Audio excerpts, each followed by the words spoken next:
Hello, I'm Dr. Irina Shurov. I'm nutritional neuroscientist and autism coach. I help children with autism and other neurological conditions to achieve their maximum potential in their life. And today I've got very special pleasure to invite you to hear one story from my client about their fantastic child. Today we're going to talk with Evelyn. She's a mom of David, who is 18 right now. And of course, when David was born and diagnosed early on with autism, parents were very supportive and found lots of different therapies to help him to thrive in this life. When I met David 2 years ago, he was very handsome young boy, but you still can see there is so much more potential inside of him than he could manifest in his life. The level of anxiety was still quite high. He wasn't very emotional. He didn't want to communicate with other people so much. He rather stayed alone in his own world and did the things he really liked. David also was eating very much gluten-based food, like many other children in this situation, like pasta, pizza, bread, and things like that. But interestingly enough, unlike many other children, David didn't have a severe dysbiosis. He didn't have any constipation, diarrhea, any indigestive issues, and that was very interesting for me to observe his changes. Even in this case, when we started to work with David and introduced with his fantastic mom, who learned how to cook and filled the kitchen with lots of lovely different food, we started to notice very quickly David's reaction to these changes. So he became very open, his level of anxiety dropped dramatically, he became more emotionally engaged in conversation and started to willing actually to talk to other people. He started to play sport, do art, and much more.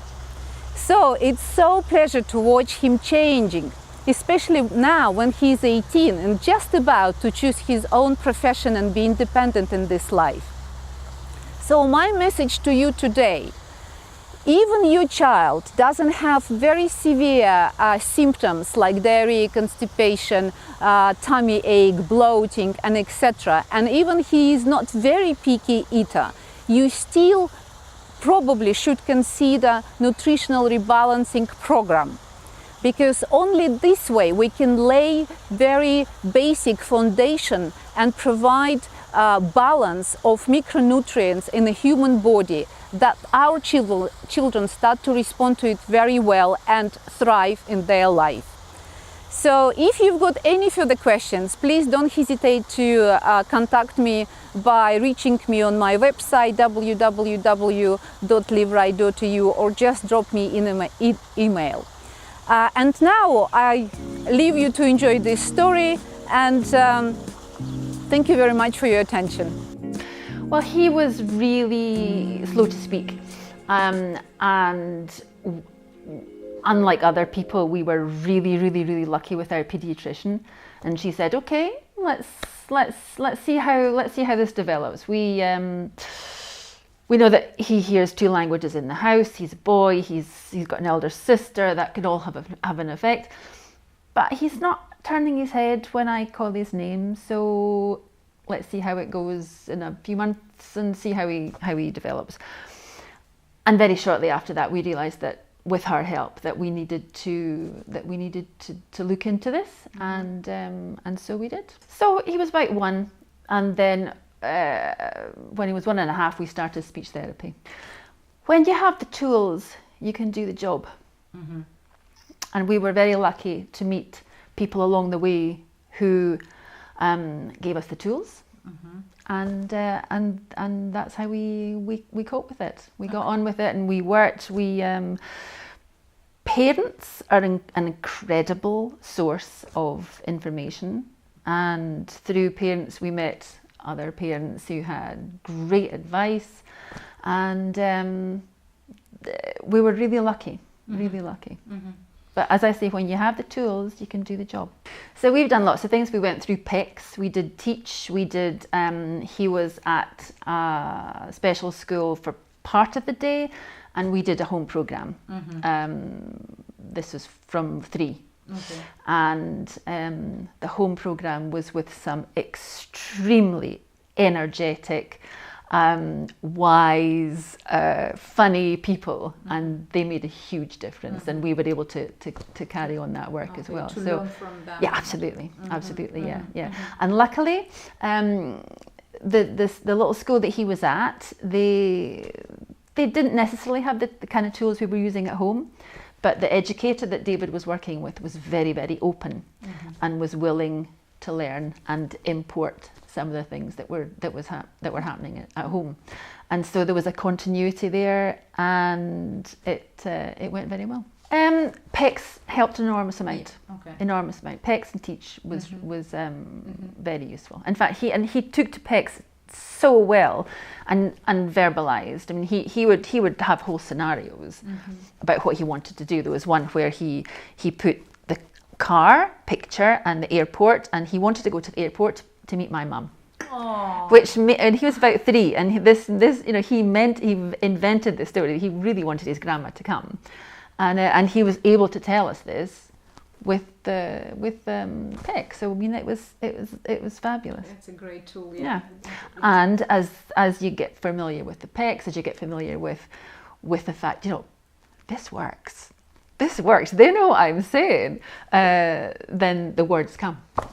Yeah, this was just before. This was about 2.5 years ago. There was a wonderful book came out about the gut, and so we read that, and then of course as you start to think of things, you see them everywhere. There were stories about the effect the gut has on the brain. The gut is the second brain, and everywhere I looked, there was talk about how important food, what you put in here, affects what happens up here. Yes. And so it got to a point where it was impossible to ignore.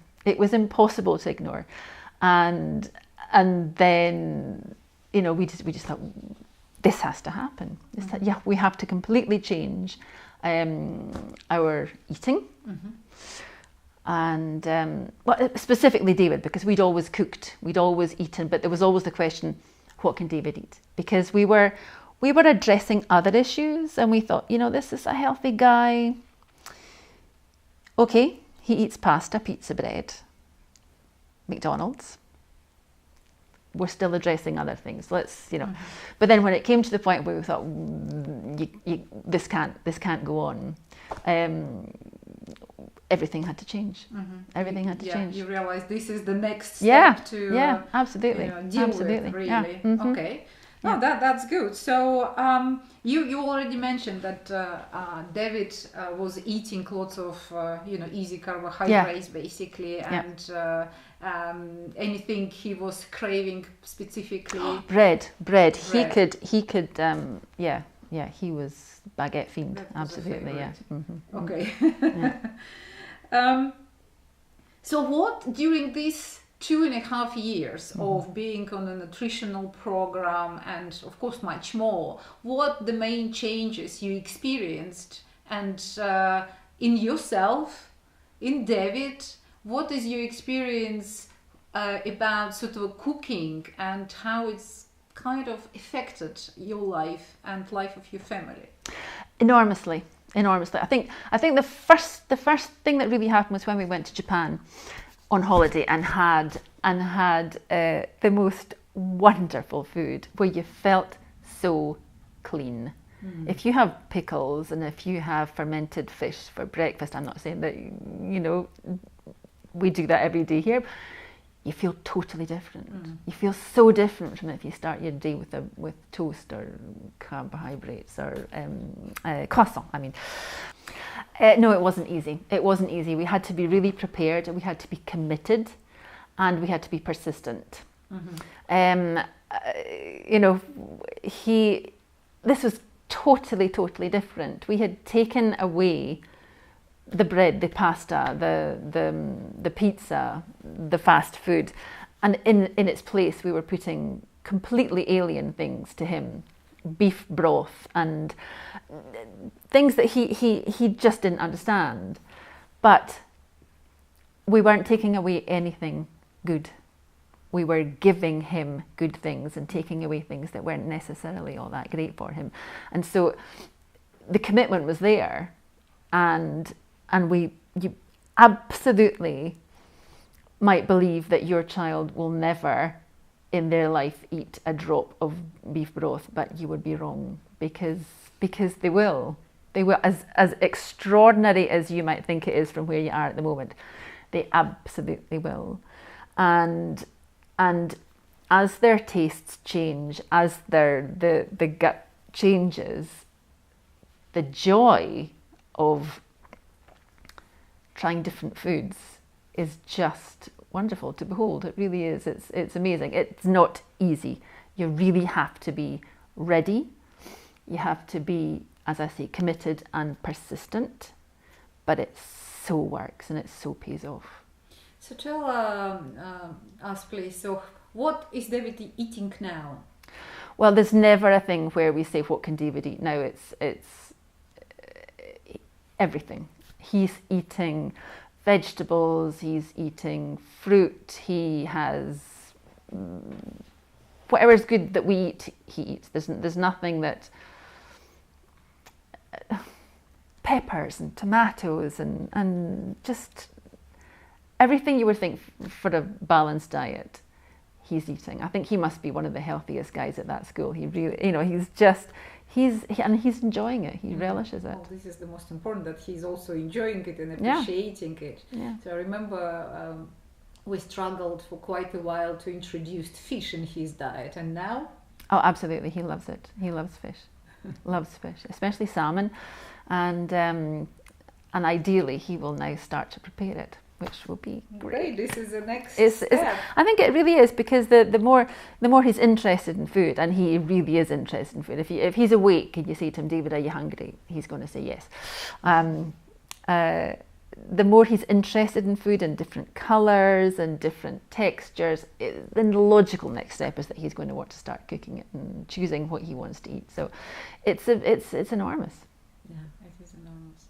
Mm-hmm. So that's very interesting journey of changing appetite and healing the body from inside out. So how that actually affected David's behavior, his performance in school and life, what changes you've been observing during that particular 2.5 years on a nutritional program? He's much more autonomous. His communication is much better. We notice it, but it's also nice that teachers remark on it. It's he is independent. He goes to school himself totally independently now, and he's got more confidence. And that's obviously very important, because he's 18 and he's going to choose what he's going to do in his future life. Yeah. So that's kind of self-confidence is just an enormous skill any child can benefit from. Yeah, absolutely. Yeah. I mean, he's in the Duke of Edinburgh award scheme at school. He goes away on camp. He's having a great time. That's good. So obviously the changes were positive and definitely quite enormously affecting David's life and your life, I suspect. So for any parents who might be still hesitating to introduce some food changes in their household, or eating habits, lifestyle changes, what you could say right now? Do it, please do it. It is so worth it. It is so worth it, and it works. It works. You will stand. You might stand on one side of the road and think, my child will never cross the Rubicon. They will never get over to the other side of the limited food that they will tolerate. But they will. They really will. They really will. You really have to believe that they're capable of so much more. So you encourage other people to go to this journey because you've got very positive experience. So now, from your position right now, what do you hope for David in the future? The same as any parent hopes for their child, that they'll be happy, healthy and successful. Hi again. I hope you enjoyed Evelyn's story. That was a great wisdom from great parent, don't you think? So again, I just would like you to consider nutritional approach for your child or even for yourself if you've got any neurological issues, especially if your child suffering from autism and lack of development and progress in the school. If you've got any questions, please visit my website www.liveright.eu.